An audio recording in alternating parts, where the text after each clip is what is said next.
ಕೈ ಜೋಡಿಸಿ ಪರಮಪಿತ ಪರಮೇಶ್ವರನ ಸ್ಮರಣೆ ಮಾಡ್ತಾ ನಮ್ಮ ಒಳಗಡೆ ಅಂಟಿಕೊಂಡಿರುವಂಥ ಕರ್ಮಗಳನ್ನು ದೂರ ಮಾಡಿಕೊಳ್ಳೋಣ. ಓಂ ನಮಃ ಸಿದ್ಧೇಭ್ಯಃ, ಓಂ ನಮಃ ಸಿದ್ಧೇಭ್ಯಃ, ಓಂ ನಮಃ ಸಿದ್ಧೇಭ್ಯಃ.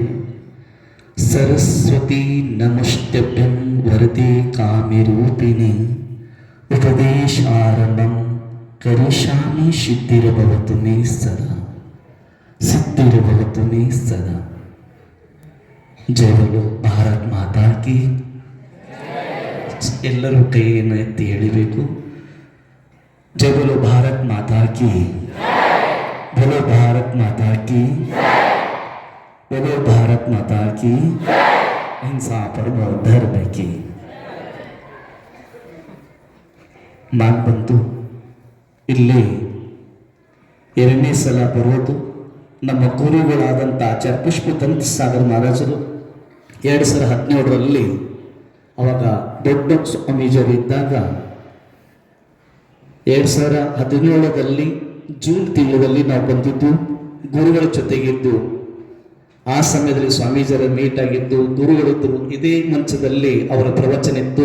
ಪ್ರಮುಖ ಸಾಗರ ಮಹಾರಾಜರು ಎಲ್ಲರೂ ಕೂಡಿದ್ದಾಗ ಅದೊಂದು ಸೌಭಾಗ್ಯ. ನಿಮ್ಮ ಜೊತೆಗೆ ನಾನು ಮಾತನಾಡಿಕೆ ಸ್ವಾಮೀಜರು ಇಲ್ಲಿ ಕೂಡ ನಾವೆಲ್ಲ ಸೇರಿಕೊಂಡು ಆ ಪರಮಾತ್ಮನ ಭಕ್ತಿ ಮಾಡ್ತಿದ್ದೀರಾ. ಆ ಭಕ್ತಿ ಮಾಡೋದರಲ್ಲಿ ಶ್ರದ್ಧೆಯಿಂದ, ಭಕ್ತಿಯಿಂದ ಶಕ್ತಿ ಪ್ರಾಪ್ತ ಆಗುತ್ತದೆ. ಹೀಗೆ ಇಲ್ಲಿ ಎರಡನೇ ಸಲ ನಾವು ಬರೋದು. ನಿಮ್ಮ ನೋಡಿ, ನಿಮ್ಮ ಭಕ್ತಿ, ನಿಮ್ಮ ಭಜನೆ ನೋಡಿ ನನಗೆ ತುಂಬ ಖುಷಿಯಾಯಿತು, ಬಹಳ ತುಂಬ ಖುಷಿಯಾಯಿತು. ಯಾಕಂದರೆ ನಮ್ಮ ಭಾರತ ಸಂಸ್ಕೃತಿ ಇದು, ನಮ್ಮ ಭಾರತದ ಸಂಸ್ಕೃತಿ ಇರೋದರಿಂದ ಈ ಸಂಸ್ಕಾರ ನೀವೆಷ್ಟು ಪುಣ್ಯ ಮಾಡಿ ಬಂದಿದ್ದೀರಿ. ಇಲ್ಲಿ ಈ ಮಠಕ್ಕೆ, ಇಲ್ಲಿ ಸಿದ್ಧಗಂಗಾ ಶ್ರೀ ಸ್ವಾಮೀಜರ ಆಶೀರ್ವಾದ ಅನುಕಂಪದಿಂದ ನೀವೆಲ್ಲೋ ಇದ್ದರು ಇಲ್ಲಿ ಬಂದು ಇಲ್ಲಿ ಸಾಧನೆ, ತಪಸ್ಯ, ಭಜನೆ, ಪಾಠ, ಕೀರ್ತನ ಎಲ್ಲ ಮಾಡ್ತಿದ್ದಾರಂದ್ರೆ ನಿಮ್ಮ ಮನೆಯೊಳಗೆ ನಿಮ್ಮ ತಂದೆ ತಾಯಿ ಎಲ್ಲ ಮೊಬೈಲ್ ಕೊಡ್ಬೋದು, ಕಾರು ಕೊಡ್ಬೋದು. ಆದ್ರೆ ಇಲ್ಲಿ ಸ್ವಾಮೀಜಿ ನಿಮಗೆ ಕಾರೆಲ್ಲ ಒಳ್ಳೆ ಸಂಸ್ಕಾರ ಕೊಡ್ತಾ ಇದ್ದಾರೆ. ಆ ಸಂಸ್ಕಾರ ನಿಮಗೆ ಜೀವನದಲ್ಲಿ ನಿಮ್ಮ ಸಫಲತೆ ಆಗ್ತದೆ. ಏನಿಲ್ಲ, ಸಮಯ ಆಗಿದೆ, ನಾನು ಹೊರಡಬೇಕು. ಜೈನ ಮುನಿ ರಾತ್ರಿ ಬೇಗ ಬೇಗ ವಿಹಾರ ಮಾಡ್ತಿರ್ತಾರೆ. ತಾವು ಕೂತ್ಕೊಂಡಿದ್ದೀರಿ, ಕೇಳೋರಿ. ಒಂದು 4 ಮಾತು ಮಾತಾಡ್ತೀನಿ. ಏನಂದ್ರೆ ಇಲ್ಲಿ ಸ್ವಾಮೀಜರಿದ್ದಾರೆ, ಅವ್ರಿಗೂ ಉಪದೇಶ ಸಿಗ್ತದೆ. ನಿಮ್ಮನ್ನು ಕೇಳ್ತಾ ಇದ್ದೀನಿ. ಎಲ್ಲಿಂದ ಹಳ್ಳಿಯಿಂದ ಪ್ರದೇಶದ ಬಂದು ಇಲ್ಲಿ ಇದ್ದುಕೊಂಡು ಓದ್ಲಿಕ್ಕೆ, ಭಜನೆ, ಕೀರ್ತನೆ, ಅಧ್ಯಯನ, ಗುರುಕುಲದಲ್ಲಿದ್ದು ಸಾಧನೆ ಮಾಡ್ತಿದ್ದೀರಾ. ಇಲ್ಲಿ ಬಂದ ಮೇಲೆ ಹಾಗೆ ನಾವು ಹೋಗೋದಲ್ಲ, ಒಂದು ಒಳ್ಳೆಯದ ಎಜುಕೇಟ್ ಆಗಿ ಹೋಗ್ಬೇಕು. ಎಷ್ಟು ಪುಣ್ಯ ಮಾಡಿ ಬಂದಿದ್ದೀರಿ. ಏನಂದ್ರೆ ಒಂದು ಬೆಕ್ಕಿರ್ತದೆ, ಬೆಕ್ಕು. ಆ ಬೆಕ್ಕು ಎಷ್ಟು ಮನಸ್ಸು ಮಾಡಲಿ ಅದು ಹುಲಿ ಆಗುವುದಿಲ್ಲ. ಏನು? ಹುಲಿ ಆಗುವುದಿಲ್ಲ. ಆ ಬೆಕ್ಕಾಗಿ ಹುಟ್ಟಿರ್ತದೆ, ಬೆಕ್ಕಾಗಿ ಸಾಯ್ತದೆ. ಹಾಗೆ ನಾಯಿ ಕೂಡ ಎಷ್ಟೋ ಪರಿಶ್ರಮ ಮಾಡಿದರೂ ಅದು ಸಿಂಹ ಆಗ ಸಾಧ್ಯನಿಲ್ಲ. ನಾಯಿಯಾಗಿ ಹುಟ್ಟಿರ್ತದೆ, ನಾಯಿಯಾಗಿ ಸಾಯ್ತದೆ. ಎಲ್ಲಾ ಪ್ರಕಾರ ಜೀವನ ಅದೇ. ಕತ್ತಿ ಕೂಡ ಎಷ್ಟೋ ಮನಸ್ಸು ಮಾಡಿದ್ರು ಕೂಡ ಅದು ಕುದುರೆ ಆಗಿ ಸಾಧ್ಯನಿಲ್ಲ. ಆಗ್ತತಿ? ಕುದುರೆ ಆಗುವುದಿಲ್ಲ.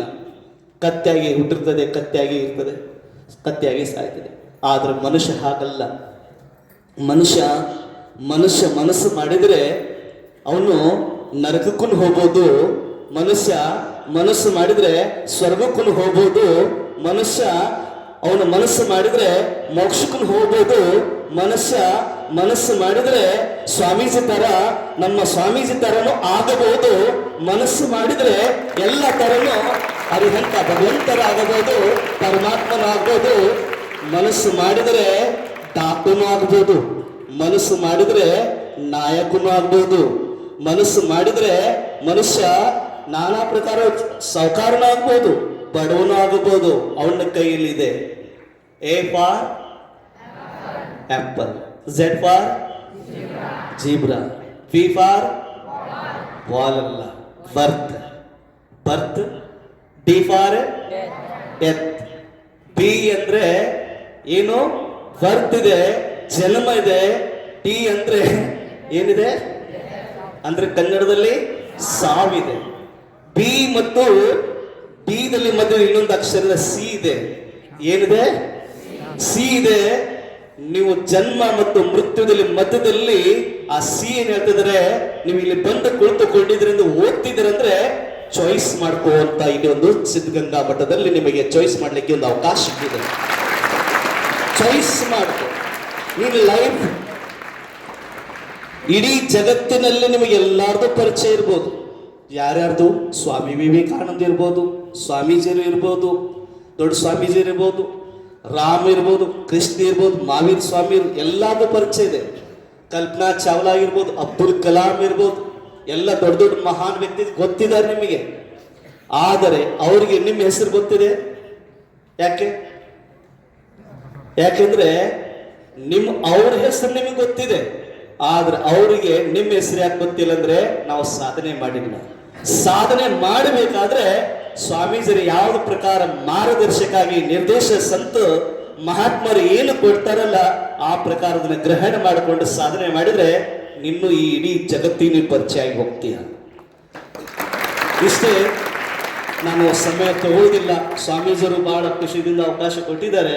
ಎಲ್ಲ ಮಕ್ಕಳಿಗೆ ಇದೆ ಒಂದು ಹೇಳೋದು, ನೋಡಿ ನಿಮ್ಮ ಕಡೆ ಚಾಯ್ಸ್ ಇದೆ.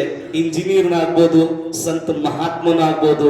ನಾನು ಸನ್ಯಾಸಿ ಆಗಿದ್ದೇನೆ, ಅವರು ಸನ್ಯಾಸಿ ಆಗಿದ್ದಾರೆ. ನೀವು ಕೂಡ ನಿಮ್ಮ ಕೈಯಾಗಿದೆ. ಇಲ್ಲಿ ಬಂದು ತಂದೆ ತಾಯಿ ಎಷ್ಟೋ ವರ್ಷದಿಂದ ಕನಸು ಅವರು ಕಾಣ್ತಾ ಇದ್ದಾರೆ. ನನ್ನ ಮಗ ಸಿದ್ಧಗಂಗಾ ಮಠದಲ್ಲಿ ಓದ್ತಾ ಇದ್ದಾನೋ, ಓದಿ ಇಲ್ಲಿ ಅಧ್ಯಯನ ಮಾಡಿ ಒಳ್ಳೆ ಮಹಾತ್ಮರಾಗಲಿ, ಒಳ್ಳೆ ಬುದ್ಧಿವಂತರಾಗಿ ಬುದ್ಧಿಜೀವಾಗಿ ಬರ್ಲಿ ಅಂತ ಅವರು ಕಾಯ್ತಿರ್ತಾರೆ. ಅವರ ಕನಸನ್ನ ಯಾವತ್ತೂ ಏನ್ ಮಾಡಬಾರ್ದು, ಹಾಳು ಮಾಡಬಾರ್ದು. ಅದಕ್ಕೆ ಇಲ್ಲಿ ಓದಿ ಒಳ್ಳೆ ಹೆಸರು ತಗೊಂಡ್ಬನ್ನಿ. ನಿಮ್ಮ ತಂದೆ ತಾಯಿನೂ ಹೆಸರು ಬರಬೇಕು, ಮತ್ತೆ ಇಲ್ಲಿ ಮಠದ ಹೆಸರು ಬರಬೇಕು, ಸ್ವಾಮೀಜಿ ಹೆಸರು ಬರಬೇಕು, ಮತ್ತೆ ನಿಮ್ಮ ಹೆಸರು ಬರಬೇಕು. ಅದಕ್ಕೆ ಹೇಳ್ತಾ ಇದ್ದೀನಿ, ನಿಮ್ಮ ಎಲ್ಲರಿಗೂ ನನ್ನ ಆಶೀರ್ವಾದ. ನಿಮ್ಮ ಜೀವನದಲ್ಲಿ ಏನಾದ್ರೂ ಸಾಧನೆ ಮಾಡಿ. ಆದರೆ 3 ಸಂಕಲ್ಪ ಇಟ್ಕೊಳ್ಳಿ. ಪರೀಕ್ಷೆದಲ್ಲಿ ಎಕ್ಸಾಮ್ ಹೋದ್ರೆ, ಪರೀಕ್ಷೆ ಬರೆಯೋದ್ರಲ್ಲಿ ನಂಬರ್ ಕಡಿಮೆ ಬಂದ್ರೆ ಯಾವುದೇ ಟೆನ್ಷನ್ ತಗೋಬೇಡಿ. ಕೆಲವು ಜನ ಆತ್ಮಹತ್ಯೆ ಮಾಡ್ಕೊಂತಾರೆ, ಸುಸೈಡ್ ಮಾಡ್ಕೊಂತಾರೆ, ಏನಾದ್ರೂ ವ್ಯಸನದಲ್ಲಿ ಹೋಗ್ತಾರೆ, ಕೆಟ್ಟ ಅಭ್ಯಾಸದಲ್ಲಿ ಹೋಗ್ತಾರೆ, ಸಂಗತಿ ಮಾಡ್ತಾರೆ. ಅದಕ್ಕೆ ಸಾಧನೆ ಮಾಡಿ. 3 ಮಾತು ನೆನಪಿಟ್ಕೊಳ್ಳಿ.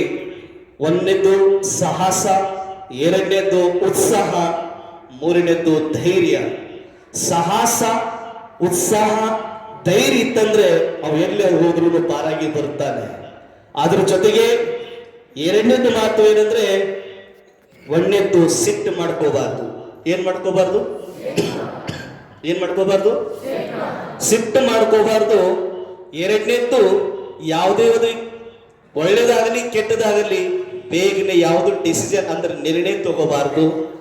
3ನೇ ಪಾಯಿಂಟ್, ಒಳ್ಳೇದಾಗಲಿ ಅಂದ್ಮೇಲೆ ಯಾರಿಗೂ ಪ್ರಾಮಿಸ್ ಕೊಡಕ್ ಹೋಗ್ಬೇಡ. ನಿನ್ನ ಜೀವನದಲ್ಲಿ ಸಫಲತೆ ಆಗ್ತೀಯ.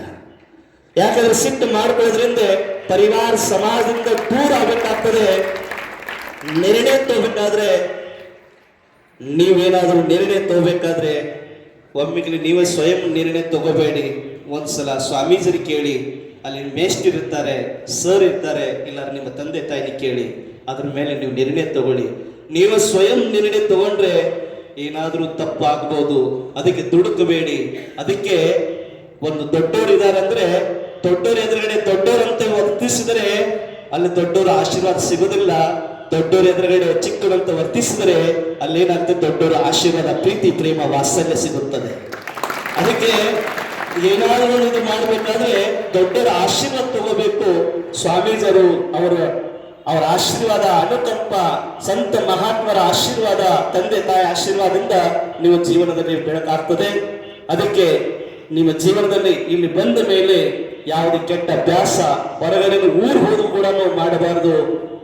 ಕೆಲವು ಜನ ಏನ್ ಮಾಡ್ತಾರೆ, ಸಣ್ಣ ಸಣ್ಣ ಮಕ್ಕಳು ಸೇರೆ ಕುಡಿತಾರೆ, ಬೀಡಿ ಸೈತಾರೆ ಅಂಥದ್ದು ಯಾವುದು ಮಾಡಬೇಡಿ. ಈ ಮಠದ ಹೆಸರು ಉಳಿಸ್ಬೇಕು. ಆ ಥರ ಕೆಲಸ ಮಾಡಿ, ಒಳ್ಳೆ ಕೆಲಸ, ಒಳ್ಳೆಯದಿಂದ ಆಶೀರ್ವಾದ ನಿಮಗೆ ಕೊಡುವ, ನಿಮ್ಮ ಜೀವನ ಸಫಲ ಆಗಲಿ ಅಂತ ಎಲ್ಲಿ ನಾನು ಸ್ವಾಮೀಜಿಯರಿಗೂ ಕೂಡ ತುಂಬ ಖುಷಿ ಆಯಿತು. ಇಲ್ಲಿ ಬಂದು ನಾನು ಈ 20 ವರ್ಷ ಆಯಿತು ಸನ್ಯಾಸಿ ಮಾರ್ಗದಲ್ಲಿ ಬಂದು, ನಾನು ನಿಮ್ಮ ಹಾಗೆ ಮನೆ ಬಿಟ್ಟು ಬಂದವನು. ಮನೆ ನೀವು ಬಿಟ್ಟಿಲ್ಲ, ನಾವು ಬಿಟ್ಟು ಬಂದಿದ್ದೆವು. ಆದರೆ ಮನೆ ನಾನು ಒಬ್ಬನೇ ಮಗ. ತಂದೆ ತಾಯಿಗೆ ನಾನು ಹೇಳಿದೆ, ನಾವು ಹೋಗ್ತೇನೆ, ನಾನು ಯೋಗಿಯಾಗಿ ಸಂತ ಮಹಾತ್ಮ ಆಗಿ. ಸ್ವಲ್ಪ ನೀವು ನೋಡ್ತಾ ಇರ್ಬೋದು, ಈ ದಿಗಂಬರು ಈ ತರ ಈ ಬೆತ್ತಲೆ ಯಾಕೆ ಕೂತ್ಕೊಂಡಿದ್ದಾರೆ. ಜೈನ ಧರ್ಮದಲ್ಲಿ ಇದೊಂದು ಕೂಡ ಒಂದು ಸಾಧನೆ ಇದೆ. ಏನಂದ್ರೆ ದಿಗಂಬರ ಮುನಿಗಳು ಅವ್ರ ಕಾಲ್ನಡಿಗೆಲಿ ಹೋಗ್ತಾರೆ. ಆಮೇಲೆ ಅವರು ಒಂದೇ ತರ ಸಾಧನೆ ಮಾಡ್ತಿರ್ತಾರೆ. ಅವರು ಕೂಡ ಆತ್ಮ ಕಲ್ಯಾಣ ಮಾಡ್ಕೊಂಡ ಎಲ್ಲರ ಜೀವನ ಕಲ್ಯಾಣ ಆಗಲಿ ಉಪದೇಶ ಮಾಡ್ತಾ ಅವರು ಪಾದಯಾತ್ರೆ ಮಾಡ್ತಾ ಹೋಗ್ತಿರ್ತಾರೆ. ಇದು ಜೈನ ಮುನಿಗಳ ಸಾಧನ. ಅದಕ್ಕೆ ನಿಮಗೊಂದು ಏನು ಹೇಳ್ಬೇಕಂತ ಬಂದೆ. ಎಲ್ಲರಿಗೂ ನಾನು ಆಶೀರ್ವಾದ ಕೊಳ್ಳಿಕ್ಕೆ ಬಂದೆ. ಎಲ್ಲ ಇಲ್ಲಿ ಮಠಾಧೀಶ ಎಲ್ಲರಿಗೂ ಕೂಡ ನನ್ನ ಆಶೀರ್ವಾದ, ಮಂಗಲಮಯ ಆಶೀರ್ವಾದ. ಸ್ವಾಮೀಜಿಗೂ ಕೂಡ ಬಹಳ ಆತ್ಮೀಯತೆ ಆಯ್ತು. ನೋಡು, ಮೋಡ ಕೂಡಿದ್ರೆ ಅಲ್ಲಿ ಘರ್ಷಣೆ ಆದ್ಮೇಲೆ ಮಳೆ ಬೀಳ್ತದಂತೆ. ಆ ಮಳೆ ಭೂಮಿ ಮೇಲೆ ಬಿದ್ದರೆ ಬೀಜ ಒಂದು ವೃಕ್ಷ ಆಗ್ತದೆ, ಬೆಳೆ ಬರ್ತದೆ. ಆ ಮೋಡ ಕೂಡಿದ್ರೆ ಏನಾಗ್ತದೆ? ಭೂಮಿ ಮೇಲೆ ಬಿದ್ದ ಮೇಲೆ ಬೀಜ ಏನಾಗ್ತದೆ? ಫಸಲು ಕೊಡ್ತದೆ, ಬೆಳೆ ಕೊಡ್ತದೆ. ಹಾಗೆ ಸಾಧು ಸಂತರು ಕೂಡಿದ್ರೆ ಆತ್ಮದಲ್ಲಿ ಪರಮಾತ್ಮನ ಸಿದ್ಧಲಿಂಗವೇನು ಕೂಡ ಪ್ರಾಪ್ತ ಆಗ್ತದೆ. ಹಾಗೆ ಕೂಡ ನಾವೆಲ್ಲರಿಗೂ ನಿಮಗೆ ಸತ್ಸಂಗ ಆಗ್ತಾ ಇದೆ. ಒಳ್ಳೆ ರೀತಿಯಿಂದ ನಾನು ಹೋಗ್ತೇನೆ. ಎಲ್ಲರಿಗೂ ಮಂಗಲಮಯ ಆಶೀರ್ವಾದ. ಸ್ವಾಮಿ